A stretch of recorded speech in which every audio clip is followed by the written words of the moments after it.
A silent fleet of merchant ships once held more power than kings and crowns. This was the Hanseatic League, a medieval superpower built not on land, but on commerce and influence. You will uncover the epic story of how a loose alliance of German towns came to dominate Northern Europe for centuries. How did a simple trade network challenge entire kingdoms, and why did this economic empire vanish almost without a trace? What does the rise and fall of a merchant league tell us about the true nature of power? Northern Europe in the 12th century was a world stitched together by treacherous water. The great Viking voyages were a fading memory, leaving behind a fractured coastline of competing duchies, fledgling kingdoms, and ambitious local lords. For any merchant with a ship and a cargo, this sea was a gamble with their very lives. Pirates haunted the coves, and unpredictable weather could shatter a vessel as easily as any reef. Trade was not for the faint of heart. It was a patchwork of desperate, short journeys between towns that viewed each other with suspicion. Yet the potential rewards were immense, creating a powerful hunger for goods that could transform life itself. From the salt beds of Lübeck came the pure white crystals essential for preserving food, especially the herring that would feed millions. From the icy shores of Norway came stockfish, a rock-hard dried cod that was a durable source of protein for long winters. From the vast forests of Russia came luxurious furs for warmth and status, and beeswax for the countless candles that lit churches and homes. From the skilled weavers of Flanders came fine cloth, and from the sheep pastures of England came raw wool. This volatile mix of extreme danger and incredible demand created a vacuum, a desperate need for someone or something to impose a new kind of order upon the chaos. The stage was set not for a conqueror with an army, but for a partnership of pragmatic men who understood that safety and profit were two sides of the same coin. Out of this dangerous sea, a single island emerged as the first great solution. Gotland, a windswept slab of land in the middle of the Baltic, became the unlikely cradle of a commercial revolution. Its main town, Visby, was a bustling, cosmopolitan harbor where languages and currencies mingled. Here, German merchants from the rising towns of Lübeck and Cologne carved out a permanent foothold. They established a trading post known as a Kontor, a fortified compound that served as warehouse, living quarters, and stronghold all in one. This Kontor was their gateway, the crucial stepping stone to the vast, untapped riches of the Russian interior. Think of these early pioneers, the Gotlandfahrer, the Gotland travelers. They were not a unified army but a fellowship of rivals, individual merchants who recognized a simple, brutal truth. Alone, their ships were easy prey for pirates and hostile princes. Together, they stood a chance, so they made a pact. They agreed to travel in convoys for safety. They pledged to defend each other's cargo as if it were their own. They established common rules for trade and, most importantly, for resolving disputes among themselves without appealing to local lords who might not understand their ways. This was not yet an empire. It was something more powerful in its simplicity, a mutual defense pact born from pure necessity. Their agreement was a shield, forged not in a king's court but on a foreign shore, protecting the most valuable asset they possessed, their safe passage home. This shield forged on Gotland needed a permanent home, a mainland fortress to anchor the entire operation. That fortress was Lübeck. In 1159, a powerful duke named Henry the Lion made a decision that would echo for centuries. He refounded the town of Lübeck, but this was not a random act of settlement. It was a stroke of geopolitical genius. Lübeck was perfectly positioned on a small river flowing into the Baltic Sea. Think of the map of Northern Europe. To sail from the bustling ports of the North Sea to the rich markets of the Baltic, merchants had to navigate around the treacherous Jutland Peninsula, a long and deadly voyage plagued by shifting sands and brutal storms. Lübeck offered a stunning shortcut. From its harbor, goods could be moved overland a short distance to the Elbe River, which flowed directly into the North Sea. Suddenly, the long, dangerous ocean journey was cut in half. Lübeck became the vital linchpin, the one place where the two great trading worlds of the North Sea and the Baltic met. This was its first and greatest power, but its second power was a piece of paper. Henry the Lion granted Lübeck a charter, a set of special rights and privileges. Most importantly, the town was later declared a free imperial city. This meant Lübeck answered directly to the distant Holy Roman Emperor, not to the local duke or count who might try to tax its merchants into poverty or commandeer their ships for his own wars. Lübeck belonged to itself. It could make its own laws, mint its own coins, and govern its own trade. This autonomy was a revolutionary concept in a feudal world built on loyalty to a lord. Lübeck was not just a town, it was an idea given stone and timber, the idea that commerce could create its own sovereignty. From this secure base, the pragmatic partnerships born on Gotland could now be forged into something far more permanent and powerful. So what exactly was this league, this entity that could challenge kings yet left no single capital or crown? The answer is as elusive as a shadow on the water. The Hanseatic League was not a country. It had no permanent borders, no central government, no written constitution, and no standing army. Its power came from a single, simple word, Hansa. In Old German, a Hansa meant a convoy, a fellowship, or a guild. And that is precisely what it was, a fellowship of the profitable. It began as a powerful network, a confederation of merchant guilds and the independent towns they called home. These towns, from Lübeck to Hamburg to Danzig and eventually over 200 others, were bound together not by loyalty to a single flag, but by mutual commercial interests and a shared legal system. They agreed on common rules for trade, for settling disputes between members, and for protecting their merchants abroad. This shared legal framework was their true glue. A merchant from Cologne knew that if he was wronged by a merchant from Riga, they would settle the matter according to Hanseatic law, not by appealing to some local prince who might not care. This fluid, informal nature is the great secret to the League's incredible longevity, stretching over 4 centuries. It could adapt, shift, and negotiate without the rigid bureaucracy of a formal state. It was a commercial alliance that acted like a political power, a ghost of trade that could, when threatened, materialize into a formidable fleet. Yet this very strength, this lack of a solid core, would one day become its greatest and most fatal weakness. But a ghost of trade still needs a physical heart, a place where its power becomes tangible. That heart was not in Germany, but in the swampy canals of a Flemish city called Bruges. By the middle of the 13th century, Bruges had blossomed into the undisputed commercial capital of Northern Europe.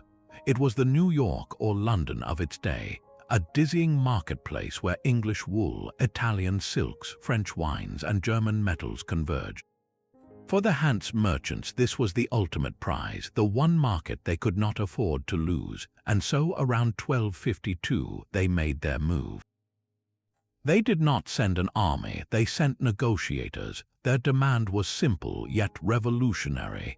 They wanted privileges. They negotiated for exemptions from the crippling taxes that local lords imposed on foreign goods. They secured the right to use their own trusted weights and measures, ensuring they would not be cheated in a deal. Most importantly, they won legal autonomy, the right to be judged by their own laws in their own enclosed trading post, the Hanseatic Kontors. This was their first great diplomatic victory, and it set the template for everything that followed. The Hanseatic method was not conquest by the sword, but persuasion by the purse. They leveraged their most potent weapon, their collective commercial weight. The message to the Count of Flanders was clear: grant us these terms and our silver will flood your city, making you and your merchants rich. Refuse us and we will simply sail our ships to another port, leaving your warehouses empty and your economy in ruin. It was a stark choice between prosperity and desolation, and the Hanseatic League, this fellowship of the profitable, had just proven it could dictate the terms of trade to one of Europe's most powerful regions. These Kontors were not just warehouses, they were sovereign islands of commerce planted on foreign soil.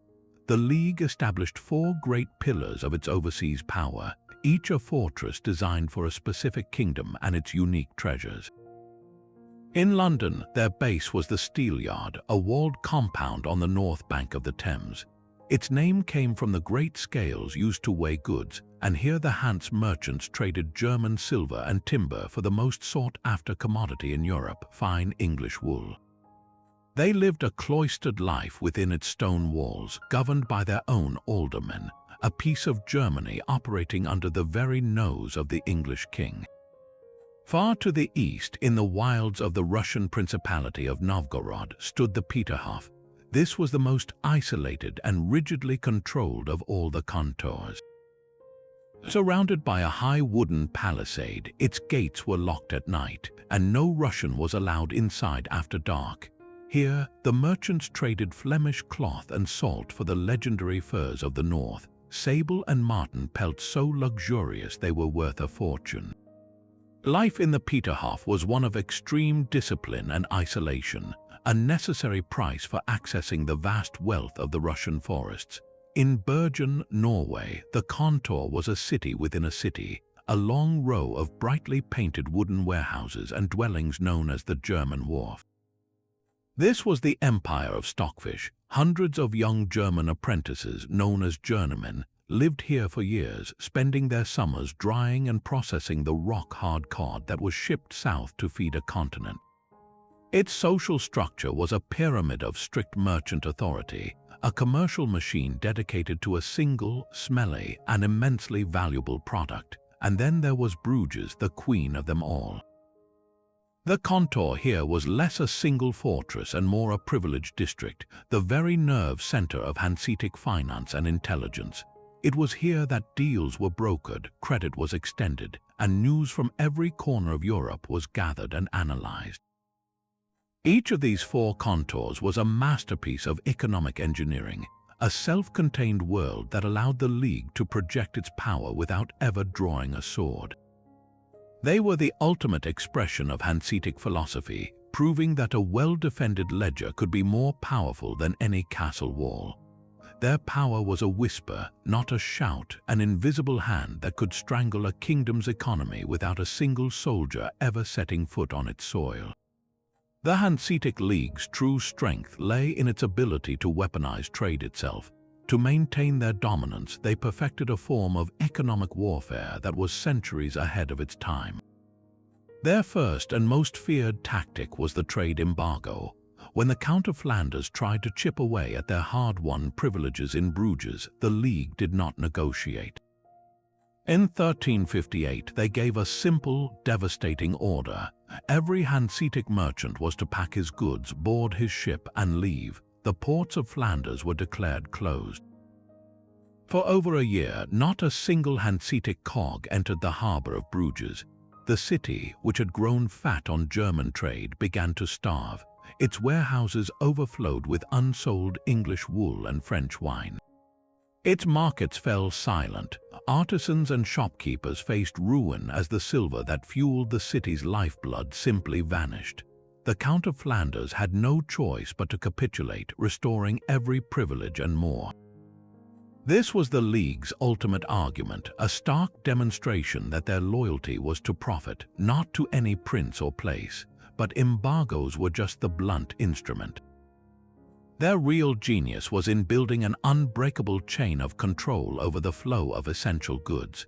They did not just transport Baltic grain, Norwegian fish, and Russian furs, they owned the very routes these goods traveled. By dictating which ports could be used and which channels were safe, they created a protected commercial highway from Novgorod to London. Any interloper, any independent merchant trying to break their monopoly faced a daunting choice. They could brave the pirate-infested, storm-racked routes outside the League's protection, or they could submit to Hanseatic rules and pay their hefty tolls. Most chose to submit. Furthermore, the League understood that trust was a currency. They standardized everything. A barrel of salted herring in Bergen had to be packed exactly the same way as a barrel in Danzig. A bundle of fur pelts in Novgorod was graded by the same strict standards as a bundle bound for Bruges. This consistency built immense trust with their customers. A buyer in London knew that purchasing Hanseatic goods came with a guarantee of quality. This reliability, combined with their control of the supply, created a self-reinforcing cycle of dominance.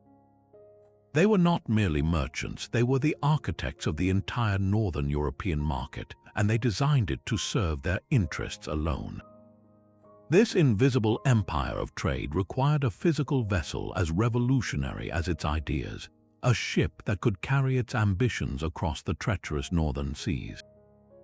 That vessel was the Hanseatic cog. Imagine a ship built not for speed or for raiding, but for pure, unadulterated cargo capacity. The cog was a floating fortress of commerce, a broad-beamed, sturdy workhorse with a single, massive square sail. Its most brilliant innovation was a flat-bottomed hull. Unlike the deep-drafted Viking longships that needed deep water, the cog could sail into shallow coastal inlets and river mouths, accessing ports and trading posts that were unreachable for other vessels. It could be loaded and unloaded directly onto beaches, turning any stretch of coastline into a potential marketplace. This was the truck of the Middle Ages, a vehicle designed to move goods in bulk, from mountains of Baltic grain to entire forests of Scandinavian timber. But the true genius of the League was how they weaponized this workhorse. When conflict loomed, these peaceful merchants did not need to build a navy from scratch. They simply modified their own ships. Carpenters would add wooden castles to the bow and stern of the cogs. These were raised platforms, essentially floating fortresses, from which archers and crossbowmen could rain down missiles on an enemy. In an instant, a humble cargo ship was transformed into a formidable warship. This dual-purpose design meant the Hanseatic fleet was always ready. In times of peace, it was the backbone of their economic might. The moment a king or a rival threatened their trade routes, that same fleet could assemble into a powerful battle group, its merchant captains becoming admirals in a commercial war. The cog was more than just a ship. It was the perfect expression of Hanseatic philosophy, a tool that seamlessly blended commerce and power, ensuring that the fellowship of the profitable could always defend its profits.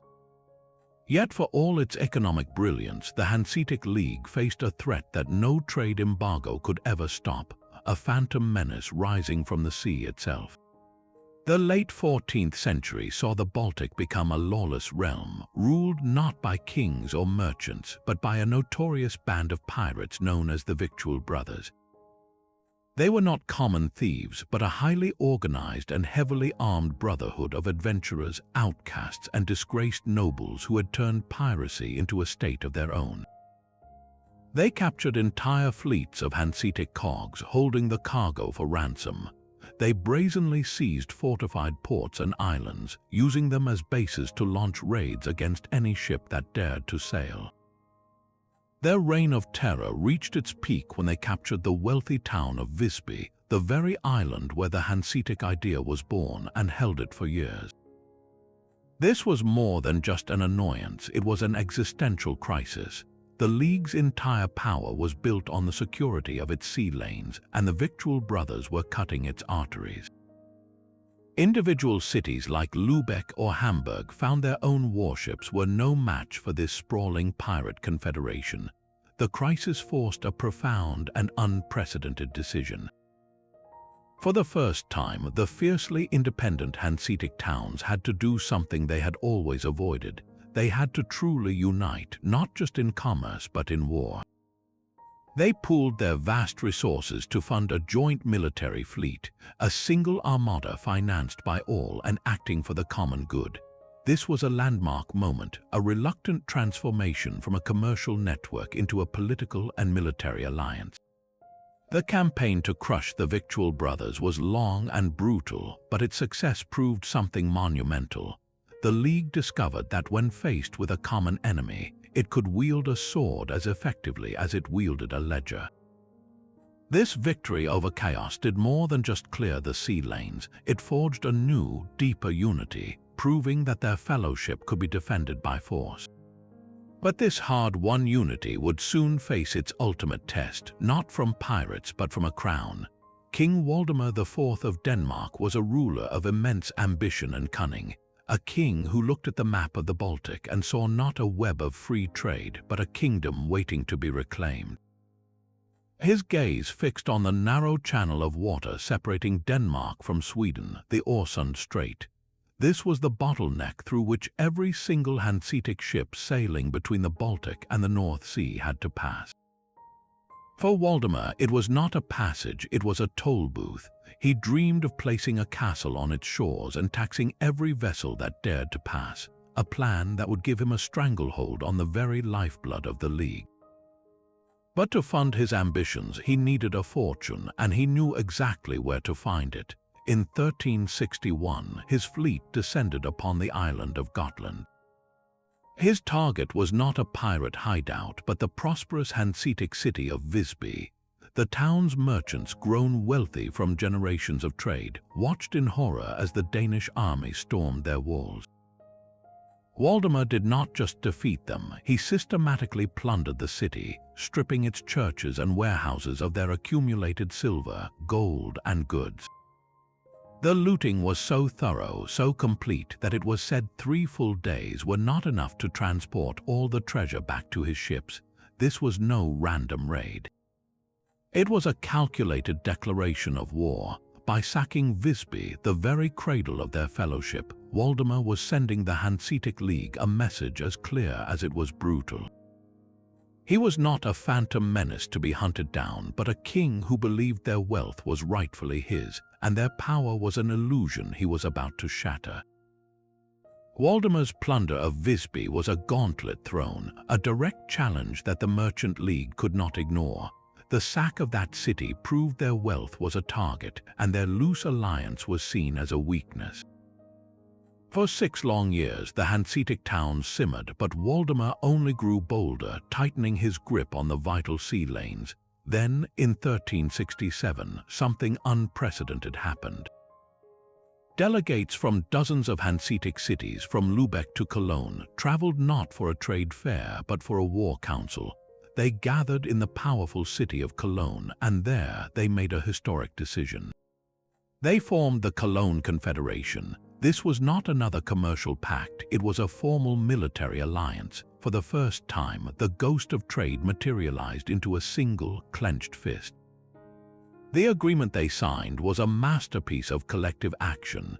Each member city, from the largest to the smallest, committed to a common fund, a war chest financed by a special tax on their own merchants' goods. Can you grasp the significance of that? These were independent rival cities, often competing with each other, now voluntarily taxing themselves for a shared army and navy. It demonstrated a staggering level of trust and a cold, clear understanding of their shared destiny. Their collective financial muscle was no longer just a tool for profit, it was now a weapon for survival. The League had discovered that to protect its right to trade, it must first prove its willingness to fight. The Confederation was their declaration that the merchants of the Baltic would not be bullied, that their ships would sail free, and that any king who threatened their fellowship would face the combined might of their silver and their swords. The war that erupted was a conflict of a kind never before seen. The Hanseatic League did not seek a glorious, head-on clash of fleets. Their strategy was a masterpiece of economic logic applied to warfare. They understood that Denmark's power, like their own, flowed from its ports, so they imposed a trade embargo of devastating scale, a complete naval blockade. Their fleet, a transformed armada of merchant cogs turned warships, settled into a relentless patrol of the Danish coast. No grain ship could enter to feed the population. No trading vessel could leave to fill the royal coffers with silver. They began to systematically strangle the Danish economy, turning King Waldemar's own kingdom into a prison. The leadership of this unprecedented campaign fell to a man named Johann Wittenborg. He was not a noble knight, but the mayor of Lübeck, a politician and a merchant. His battlefield was not a field of honor, but a chart of sea lanes and supply routes. Under his command, the Hanseatic fleet executed a slow, grinding war of attrition, proving that a ledger could be a blueprint for a siege. For the first time, the scattered cities of the League were not just coordinating tariffs, they were following a single admiral into a sustained military campaign. This was the ultimate test of their Cologne Confederation. Could the merchants of Cologne and Danzig, of Hamburg and Rostock, set aside their rivalries and maintain a shared fleet for months on end? The blockade provided a stunning answer. Their cohesion held. They fought not for a flag or a crown, but for the right of their ships to sail unmolested, and in that common cause they discovered a military unity that rivaled any kingdom. The war of attrition finally broke the Danish crown. After years of suffocating blockade, with his ports silent and his treasury empty, King Waldemar was forced to sue for peace. The resulting agreement, the Treaty of Stralsund signed in 1370, stands as the single greatest testament to Hanseatic power. It was not merely a peace treaty, it was a surrender document signed by a king on behalf of a merchant league. The terms were staggering, almost unimaginable for the medieval world. The League secured what it had gone to war for, and so much more. The Øresund Strait, that vital bottleneck, was declared a free passage for all Hanseatic ships forever. No Danish king could ever again charge them a toll for sailing through their own commercial lifeline, but the concessions went far beyond simple access. For 15 years, the League was granted control of 4 key Danish castles, not with soldiers but with accountants. They would directly collect 2/3 of all the customs revenues from these fortresses. Think of the sheer audacity of that. The Danish crown, the very symbol of royal authority, was now paying a yearly tribute to a consortium of merchants, effectively funding its own conquerors. The most humiliating clause, however, was political. The Hanseatic League was granted the right to approve or veto the future succession to the Danish throne. A council of German merchants now held a legal stranglehold on the monarchy itself. This was the ultimate inversion of the feudal order. For a fleeting moment, the merchants did not just influence kings, they held a kingdom in their debt, their commercial interests etched into international law with the force of a royal decree. It was the finest hour of a ghostly empire, the moment its invisible hand became visible to all, and it clenched into a fist. The power won on the battlefield was cemented in the brick and stone of the home cities. To walk through Lübeck in its prime was to witness a world built by and for commerce, a physical declaration that the merchant was king.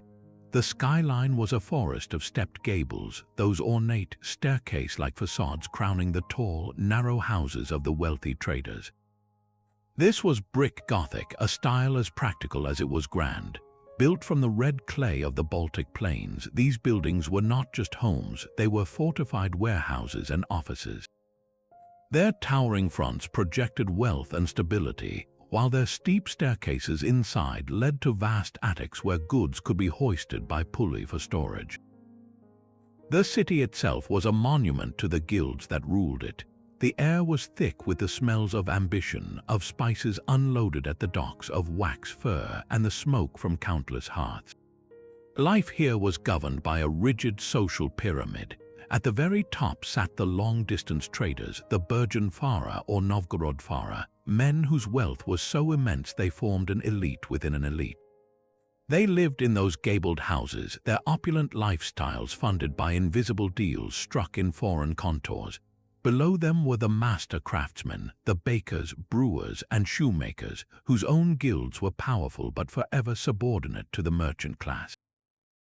And at the bottom were the journeymen and apprentices, the vast army of labor dreaming of one day climbing that steep social ladder. This was not a society of equals, but a meticulously ordered machine designed to generate and protect wealth. The very cobblestones of the street seemed to whisper a single, unwavering lesson. that in a Hanseatic city, your worth was measured not by your birth but by the balance of your ledger.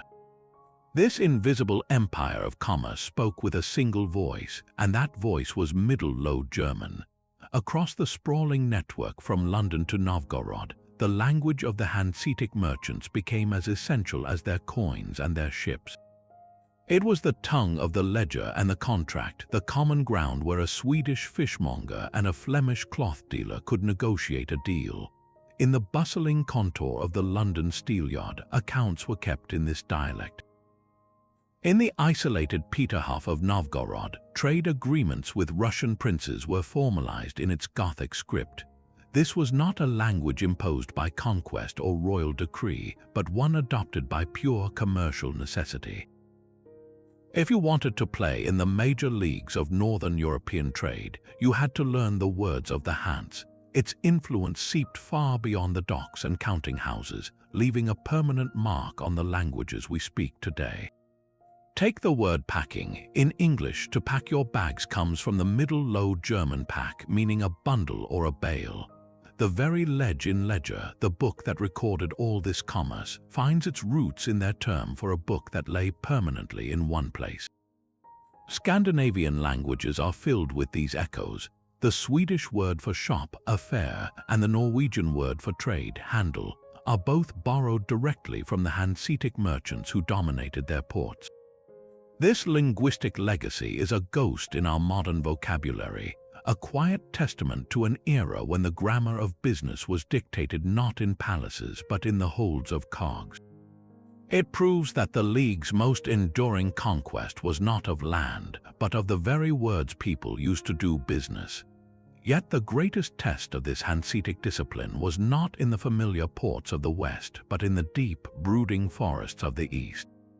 Far from the canals of Bruges or the wharves of Bergen lay the most isolated and secretive of all their trading posts, the Peterhof in Novgorod.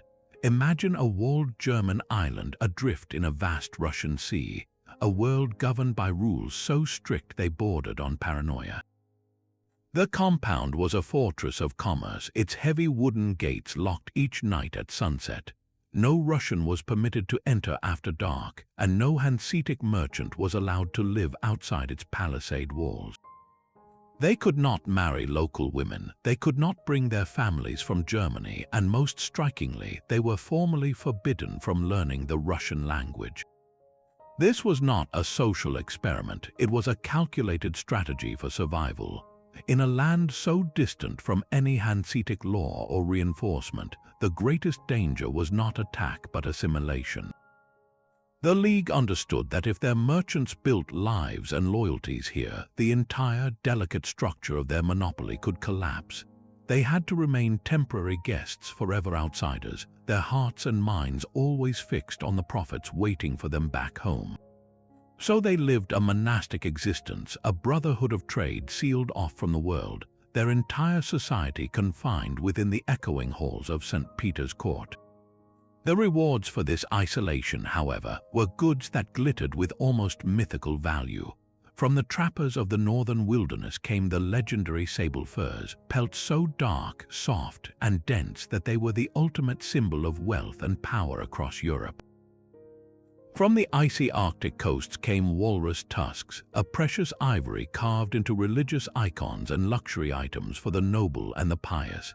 And from the vast forests came mountains of beeswax, the pure, sweet-smelling wax essential for the countless candles that lit every cathedral and castle.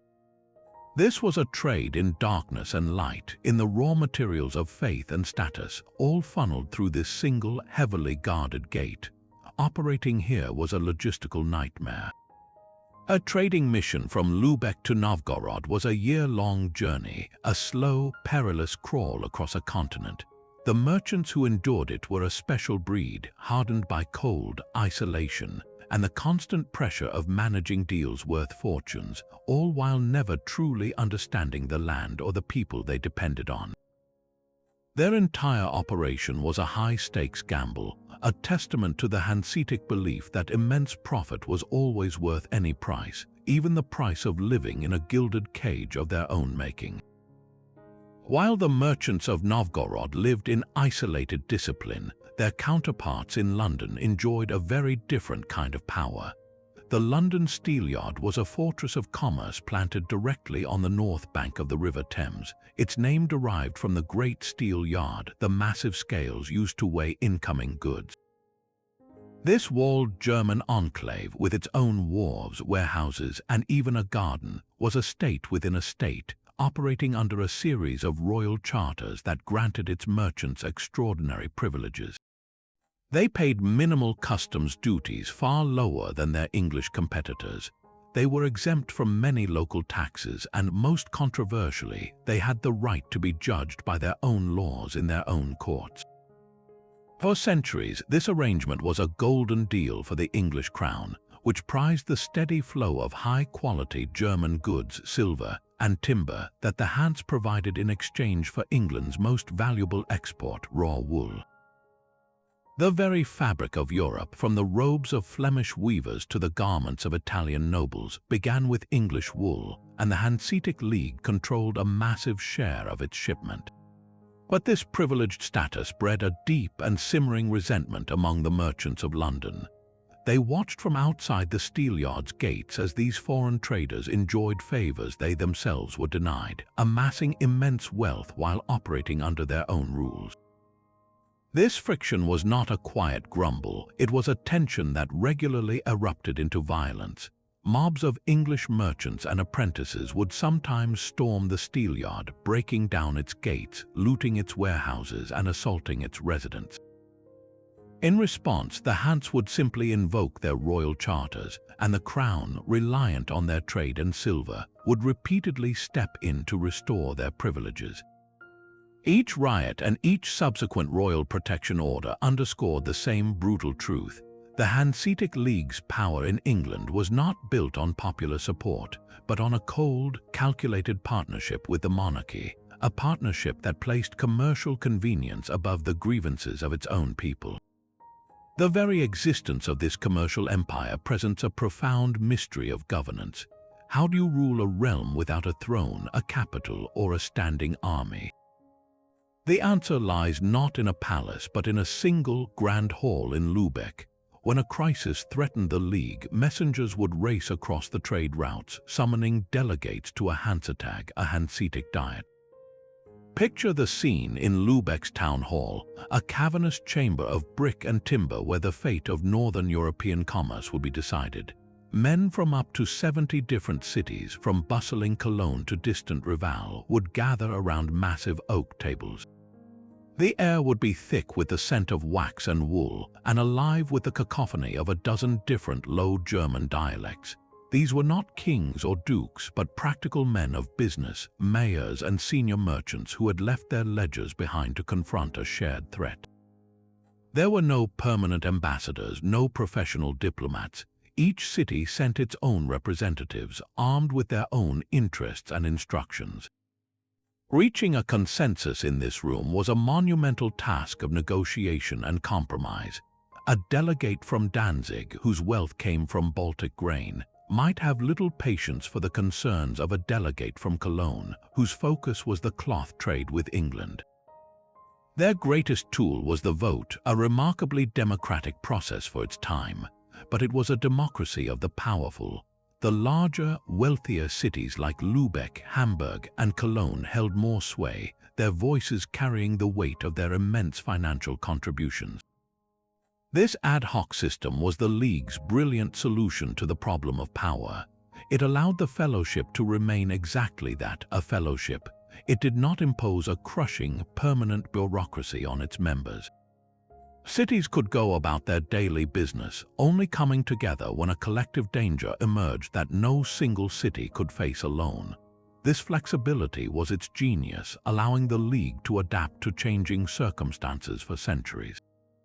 Yet this very strength contained the seeds of a fatal flaw. The Diet was slow. From the moment a crisis was identified, weeks or even months could pass before all the delegates could be gathered in Lübeck. Then began the arduous process of debate, with each city defending its own position. By the time a unified decision was finally reached and a fleet could be funded and dispatched, the threat had often grown, or the moment for a decisive strike had already passed. The ghost of trade could materialize, but it moved at the speed of a sailing ship, not at the speed of a king's command. The ghost of trade, however, was about to meet powers that could not be intimidated by an embargo. The 15th century dawned on a Europe that was changing at its very core. The old patchwork of feudal fiefdoms and local duchies was slowly but surely giving way to a new force, the centralized nation-state. Kings in London, Copenhagen, and The Hague were no longer just lords of their own lands. They were rulers of unified kingdoms with a single national interest. And that national interest increasingly saw the Hanseatic League not as a partner but as a parasite. Why should a foreign consortium of merchants control the flow of English wool, the very commodity that was the lifeblood of their economy? Why should Danish kings accept that a group of German towns had the right to veto their own royal succession? The privileges that the League had won by the sword at Strauss and now appeared to these rising monarchs as humiliating relics of a weaker past, stains on their sovereignty that needed to be erased. The first major crack appeared in England. For generations, the Hanse had enjoyed their golden privileges at the London Steelyard, trading with minimal taxes while English merchants watched with envy. But now, a powerful English king, Edward IV, saw a different path. He began to actively support the Merchant Adventurers, a new English trading company directly challenging the Hanseatic monopoly. He stripped away some of their oldest tax exemptions, a clear signal that the royal favor they had relied upon for centuries was no longer guaranteed. The English were no longer content to be merely suppliers of raw wool. They wanted to build their own ships, carry their own goods, and keep the profits for themselves.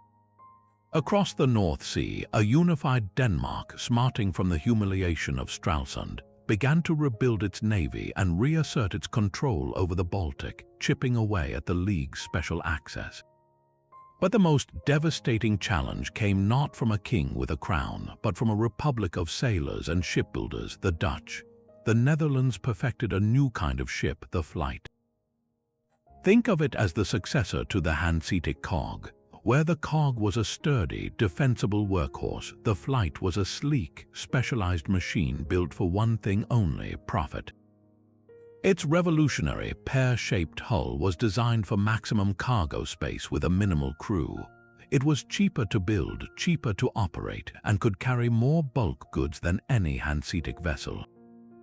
While the League's merchants were debating in their diet, the Dutch flights were already sailing, flooding the markets with Baltic grain and Norwegian timber at prices the Hanse could not match. They did not need fortified Kontors or special privileges, they had efficiency. This was a battle the League was not equipped to fight. How do you wage an economic war against a rival whose very business model is fundamentally superior to your own?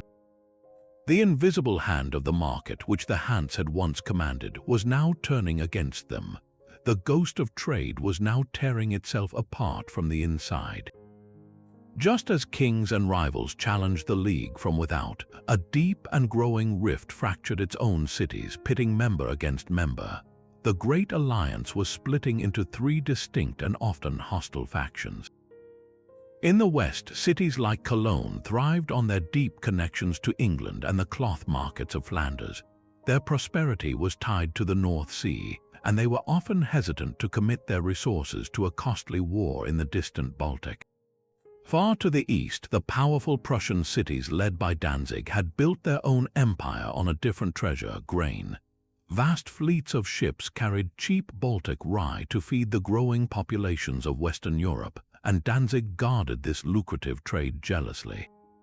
Then there was Lübeck, the traditional leader of the so-called Wendish cities, caught squarely in the middle. Lübeck's lifeblood was the flow of goods between East and West, and it saw any disruption to that flow as a direct threat to its survival. This fundamental divergence of interests made every meeting of the Hanseatic Diet a battleground of conflicting priorities. When pirates threatened a Prussian grain ship, Danzig would demand an immediate military response. But Cologne, safe in the west, would question why it should pay for a fleet to protect a trade from which it saw little direct profit. When the English king seized Hanseatic goods in London, Cologne and the western cities would push for a swift, punishing embargo. Yet Danzig and the Eastern Bloc would resist, fearing that such an embargo would simply push the English to seek their grain elsewhere from Dutch or Scandinavian suppliers. The debate was no longer about a common enemy, but about whose ledger would suffer the most. The trust that had once bound them was being replaced by a cold calculus of self-interest. How could a fellowship of the profitable survive when its members no longer shared the same profits? This internal paralysis was a luxury the League could no longer afford, a slow bleed of unity that would prove more deadly than any external foe. This final, bitter conflict with England revealed the deep cracks spreading through the Hanseatic alliance. The war erupted from a familiar spark, a dispute over privileges and the perennial resentment of London's merchants. But this time, the League's response was swift and stunningly effective.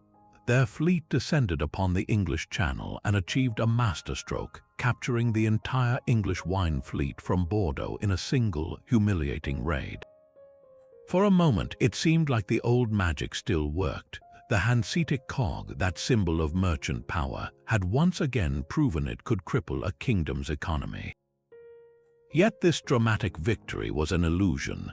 The war dragged on for years, not months, and the cost of maintaining a battle fleet so far from home began to drain the treasuries of the member cities. The old arguments flared in the Hanseatic Diet. Why should Danzig pay for a war over London trading rights? Why should Cologne fund a blockade that hurt its own cloth imports? The unity that had crushed Denmark a century before was now brittle and faltering. The Treaty of Utrecht that ended the war in 1474 was a hollow echo of the triumph at Stralsund. On paper, the Hanseatic League won. Their ancient privileges in England were confirmed and restored. They had forced a king to his knees and defended their special status. But the taste of victory was ash. The English crown, and more importantly the English merchants, had seen the League strain for its win. They witnessed the internal bickering and the staggering financial cost of the campaign. The treaty was not a surrender, but a negotiation between weary equals. It signaled that the Hanseatic League could no longer simply dictate terms, it had to bargain for them. They had defended their fortress, but the walls were now clearly visible, and the world knew they could be scaled. This was a victory that felt like a defeat, a last, costly gasp from an empire that was already running out of breath.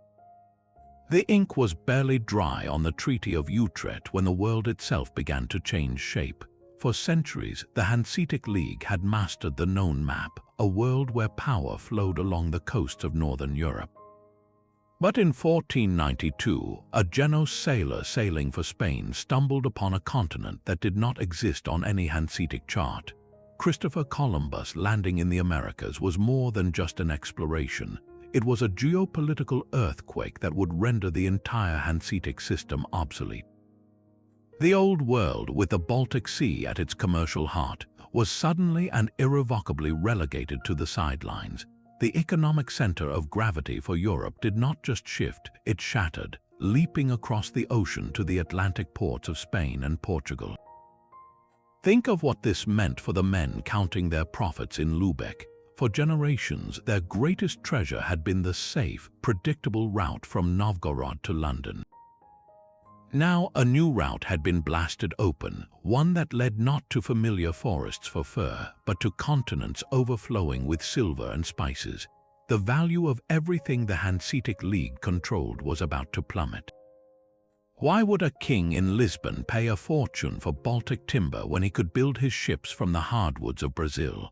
Why would a merchant in Seville bother with the complicated politics of the Novgorod fur trade when he could load his holds with the silks and peppers of the Indies? The League's entire existence was built on being the indispensable middleman for Northern Europe. The Age of Discovery created a new, global marketplace where they were simply not invited. Then, just 6 years later, another hammer blow fell. The Portuguese explorer Vasco da Gama successfully sailed around the southern tip of Africa and reached the wealth of India by sea.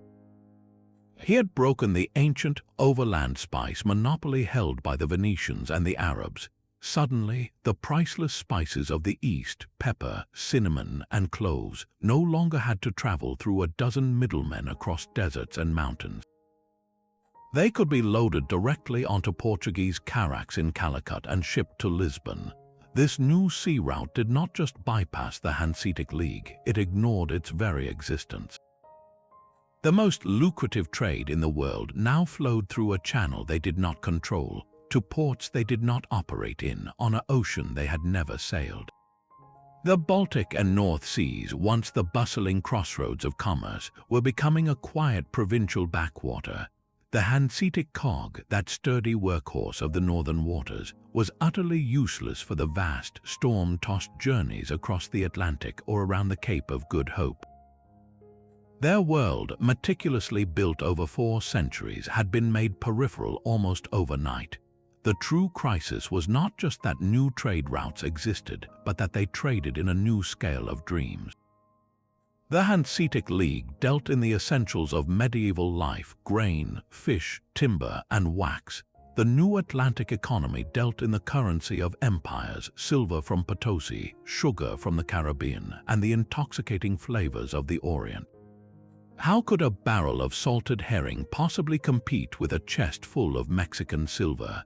The very definition of wealth had changed, and the fellowship of the profitable was no longer in the business of selling what the world most desired. Even a ghost can leave a lasting imprint on the world. Though the Hanseatic League faded into history, its DNA is woven into the fabric of modern Europe. Its most visible legacy stands in brick and stone. Cities that were once vital nodes in its network never lost their commercial momentum. Hamburg, with its massive port, remains Germany's gateway to the world. Tallinn's beautifully preserved Old Town is a direct relic of its time as the Hanseatic stronghold of Reval. Lübeck, Bruges, and Bergen, their historic centers defined by those distinctive stepped gable warehouses, are living museums to an age when merchants were kings. These urban centers, boosted to prominence by Hanseatic trade, continued to thrive as hubs of finance and culture long after the last cog had sailed. The League's influence also echoes in the very architecture of global commerce. It pioneered concepts we now take for granted, like standardized quality control for goods. A buyer in London knew a Hanseatic barrel of herring met a specific grade, a precursor to modern product standards. Their Kontors were early prototypes of foreign trade zones, and their complex system of credit and bills of exchange helped lay the groundwork for international banking. Perhaps the most profound parallel lies in its model of peaceful cooperation. The Hanseatic League was at its heart a grand experiment in using economic interdependence to create stability between fiercely independent states. It proved that former rivals could find more profit in partnership than in perpetual conflict. This idea that commerce can be a stronger bond than conquest finds a powerful spiritual successor in the modern European Union. While the EU is a far more complex political entity, its foundational principle mirrors the Hanseatic vision, transforming a continent once torn by war into a single market where goods, people, and capital move freely. The League's greatest lesson was that true power is not always seized by the sword, but can be built transaction by transaction, trust by trust across the water.